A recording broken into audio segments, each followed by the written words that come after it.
Ал достар, біз қазір Бейбарысқа келе жатыр. Дүкеннен анау алып алдық. Жейтін пейтін тәттілерді. Бейбарыс! Ой, бала, менің қалайсың? Ал, сен жұмыс орнына келдік. Айтпайсың біраз. На, саған. Кән. Бүгінгі Риоста Бейбарыстың жаз бойы жасаған жұмысына обзор ретінде түсіруді шештік. Аттардан бөлек шөптер бар. Мына шөптің бәрін осының ішіне қалай? Сендер өздерің Осыны соны түсіреміз, фурадан жинаймыз осының ішіне. Күшті. Сен үйде біз бала көрсек, бәкеңдер деген молодец. Сен андай неғып күле береді деп ойламаңдар. Мына жақ мына аттардың киімдері. Мынаны ер дейді міне.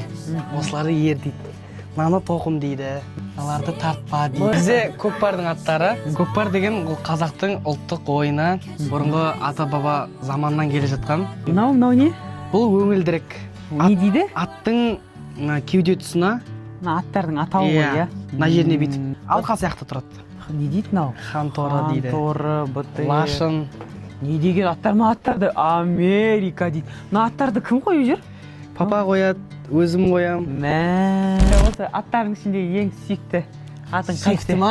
Папаныңын айтайын бірінші. Өздікі Өзімдікі бітер. Бітер, кәне бар ма? Бітер әне бірінші тұрған. Басы үлкен. Кеше ғана Қарағандыда көкпарда 4 салым салды. Омархан палуан. Сен осылардың бәріне мініп жүрсің, иә? Осы мен бірінші шауып үйренгем. Таңертең келем, сразу су берем. Судан кейін бұларға жем берем. Бізде сұлы мен бидей. Ана отырған аттың аты қандай? Ана тұрған аттың аты папаның сүйікті аты Америка. Осы мініп көресің ба? Ат мінген маған қызық.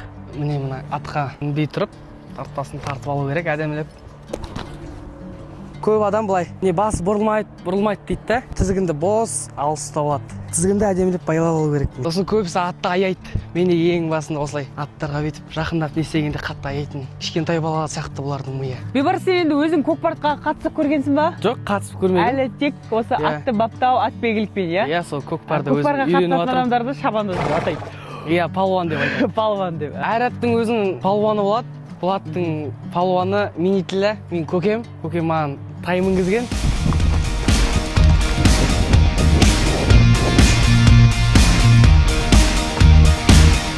Достар, жаңа көрдіңіздер, балам осылай ат шауып, атбегі болып жатқан өте қуаныштымын. Жалпы баланы ерте жастан атбегілікке үйрету, малдың тілін түсінуге үйрету, бұл да ер азаматтар үшін өте пайдалы екен. Сондықтан сіздермен қоштаспаймыз. Балама сәттілік тілеймін. Бізбен бірге болғандарыңызға рахмет.